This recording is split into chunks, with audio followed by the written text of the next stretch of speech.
Hola amigos, bueno, aquí está Katrina para continuar el segundo capítulo de pues, la historia que tiene que ver cuando fui ingresada a una clínica psiquiátrica dentro del país de Suecia por error, por confusión. Bueno, el primer video ya se los hice anteriormente, espero que lo hayan visto, de la continuación del segundo, digamos, de la historia del segundo capítulo del segundo video. Bueno, aquí estoy con una blusita, con digamos, un ponchito que me recuerda mucho a la película de Moisés, cuando la manta de, pues, Israel. Me recuerda mucho esta mantica, este ponchito. Y solo quería, pues, contarle algo. Bueno, pero ya empiezo la historia. Digamos que pues salí después de los 3 meses de la clínica en la ciudad de Lund, que se llama Baravegen. Pues salí después de 3 meses, me dejaron pues salir a regresar a mi apartamento en Tvergotan de 15 metros cuadrados, que pues les mostré en otro video. Y pues ellos dejan salir para ver cómo uno, pues, si ya uno está en capacidad de, pues, ingresar a la sociedad, pues, después que uno está drogado y con tantos psicóticos y medicinas y todo, pues, el comportamiento de las personas cambia.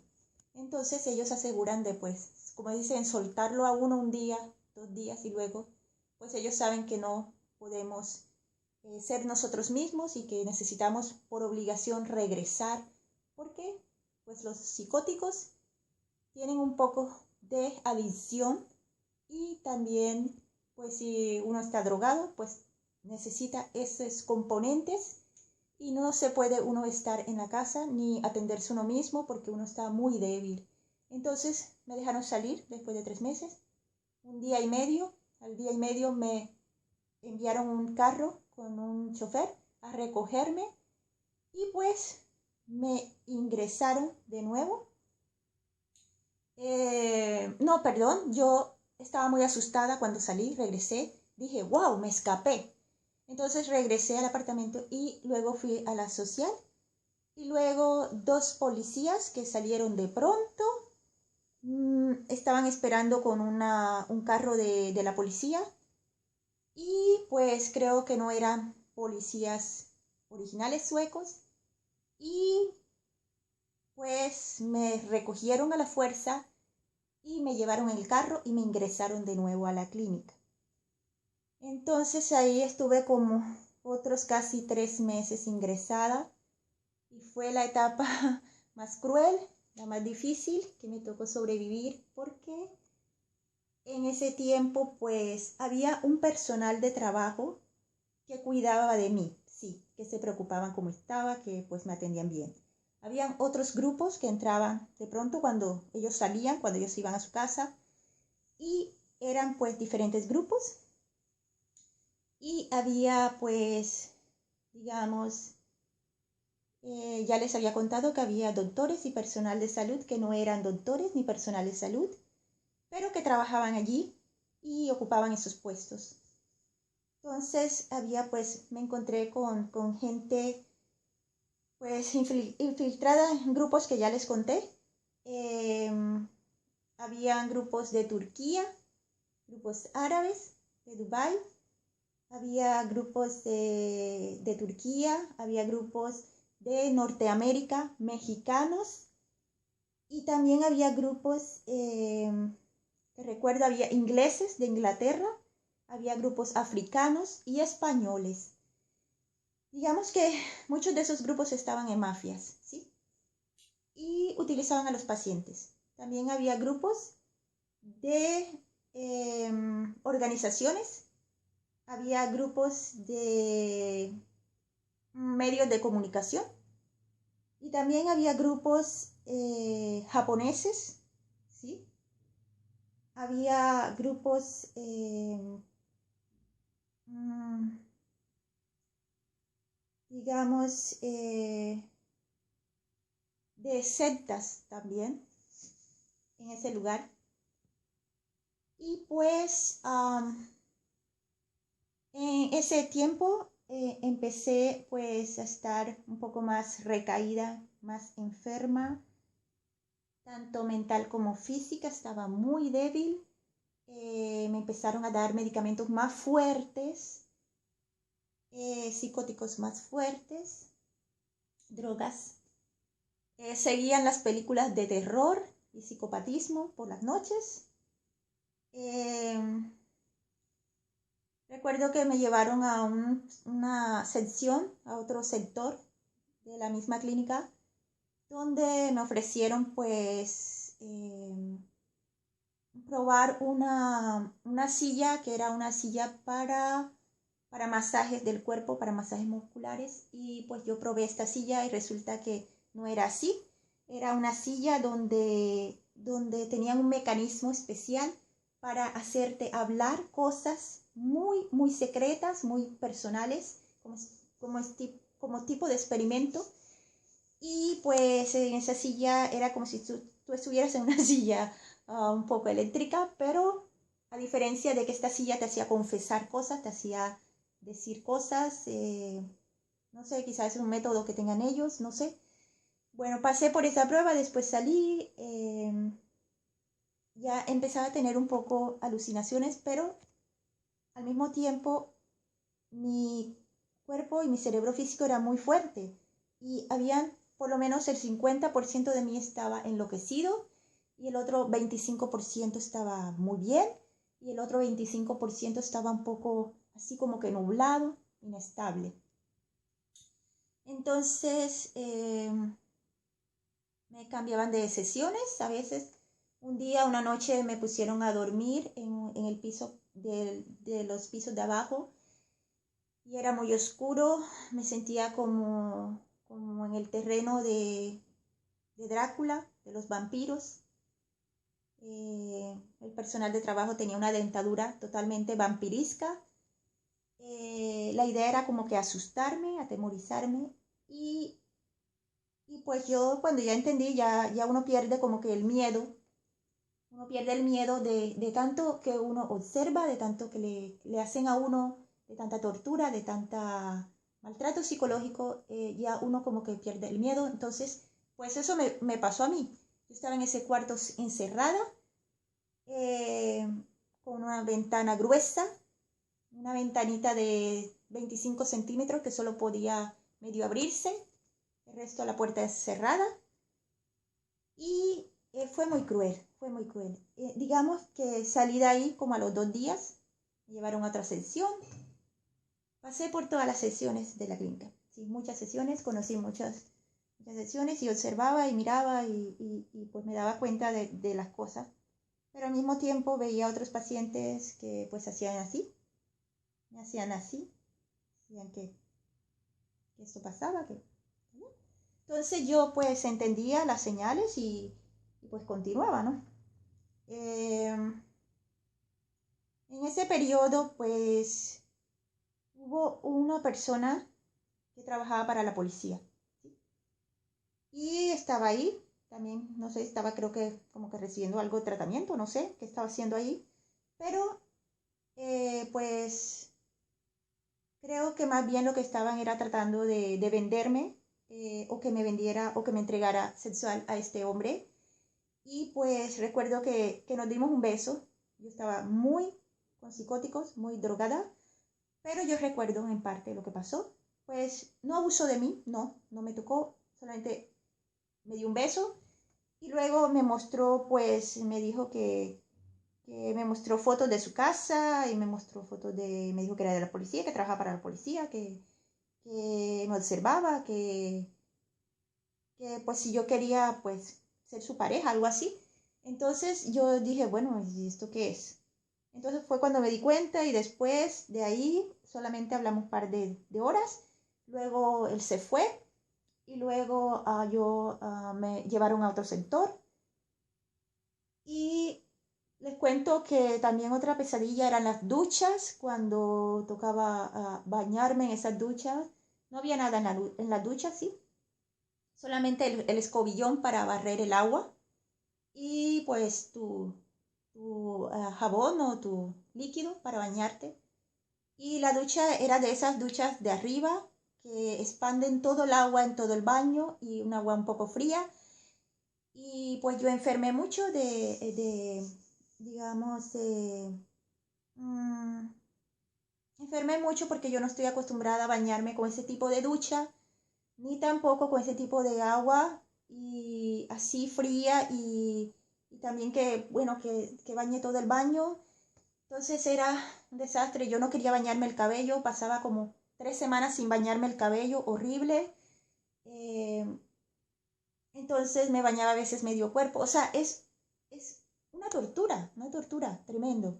No solamente era yo, eran casi todos los pacientes y habían otros peores que yo.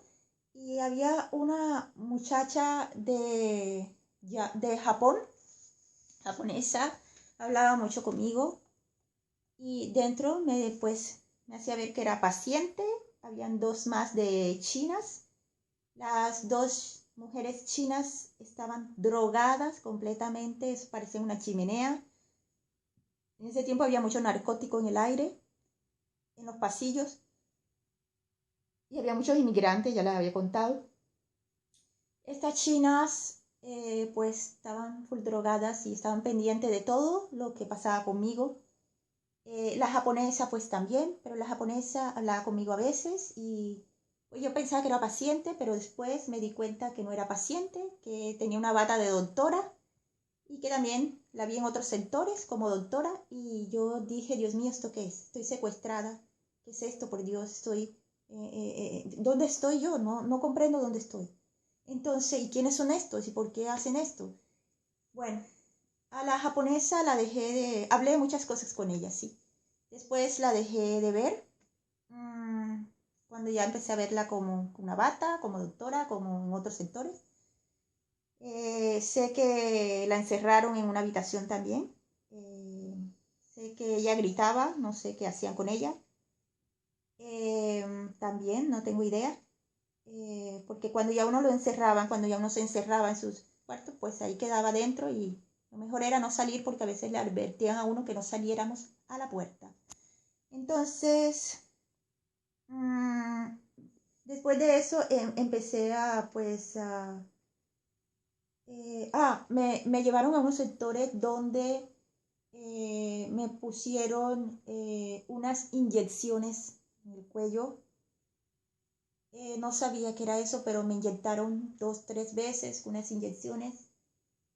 Yo empecé a tener tiempo después dolor. Yo tengo un poco de fibromialgia, digamos, es un poco de dolor muscular. Y pues empecé como tenía líquido en el cuerpo, empecé a tener mucho dolor en los músculos. Era como si me dieran puñetazos en todos los músculos, hinchada, inflamada en todo el cuerpo. Tenía 19 kilos aumentados en 3 meses, estaba muy grande. No, a veces no nos vestíamos con nuestras ropas normales, sino con los batones normales de hospitales. Entonces eso estaba fuera de sí, muy fuera de sí. Yo recuerdo que habían días que me tiraba en el piso del dolor, gritaba, pedía ayuda y decía, pues ayúdenme. Habían 5 enfermeras que me atendían, muy lindas, muy buenas, me colaboraban mucho. Habían 3, creo que profesionales, porque sí estaban estudiando y habían 2 estudiantes que aún como que no se habían graduado, pero las chicas sí se portaron bien conmigo, las chicas pues me cuidaban y pues como que me animaban. Y digamos, habían otras enfermeras que pues me miraban horrible, me amenazaban y se reían, otras se burlaban y así sucesivamente. Pasaban los días y pues teníamos diferentes a veces actividades. A veces salía al patio a jugar, tenis de mesa, algo así, sentarme un rato, tomar un poquito de sol, luego encerrada total.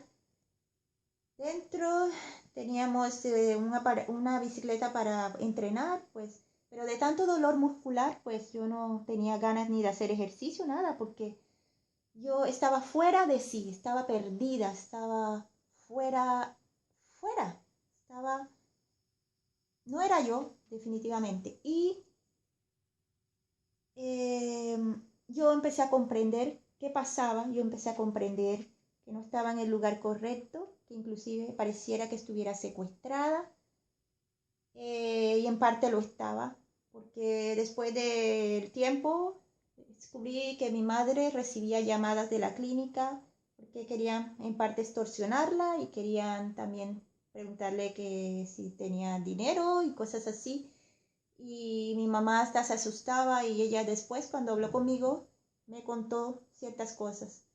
Entonces fue algo muy triste, mi experiencia en esta clínica aquí en Suecia y con estos grupos de mafias que yo no sabía que existían y que los pacientes a veces o las personas víctimas pues eh, digamos todas las consecuencias. También había en la clínica personas que pertenecían también a ciertos grupos y ya les había comentado que habían también productores de película, también medios de comunicación suecos y también internacionales, más que todo norteamericanos, mexicanos, y había youtubers también, y había un grupo de chicos que pues mencionaban a cada rato que eran amigos de la princesa Sofía, de doña Sofía de Suecia y Carlos Philip, y que me grababan en una computadora y también hablaban y pues se burlaban y a veces decían, para que no te metas con Sofía, algo así, y yo no sabía de qué me estaban hablando. Pero yo recuerdo, y bueno, eh, también recuerdo que abusos, muchos, increíbles abusos, torturas psicológicas, torturas físicas con pacientes, con otros pacientes, con otras personas y con otros inmigrantes que estaban ahí en la clínica. Eh, yo lloraba mucho, pero había ya momentos al final que ya no lloraba, sino que pues decía, Dios mío, a lo que Dios quiera, vivir o morir, porque la verdad es que yo estaba en una situación de que estaban provocando a que yo pues cometiera un suicidio conmigo misma y me estaban llevando a eso. Pero lo que me dio fuerza fue mi fe en Dios, como yo soy cristiana. Oraba mucho y pues oraba mucho a Jesús, a, a todo lo que tiene que ver con la fe y eso me daba muchas fuerzas para continuar. También no podía ver a Tobías, no recibía llamadas con el papá de Tobías, era un problema bien grande. Conocí un doctor que era, no conocí, lo vi muchas veces en el pasillo donde yo estaba, que era uno de los mejores amigos de mi, mi ex suegro, es decir, el papá de Tobías, que era doctor en Alemania, pero ellos se vinieron a vivir a Suecia y luego lo vi ahí con una bata de doctor también. Así que de tantos grupos y de tantas personas, no sé realmente quién tuvo realmente la intención de acabar con mi vida y de pues torturarme tanto, de hacerme tanto daño, de tanta gente, de tantos grupos y de tantas mafias y de tanto que experimenté allí. La verdad es que terminé diciendo, Dios mío, ¿y quién es la persona o los que están detrás de esto? Porque esto no es normal. También había personas de Polonia allí, claro que sí.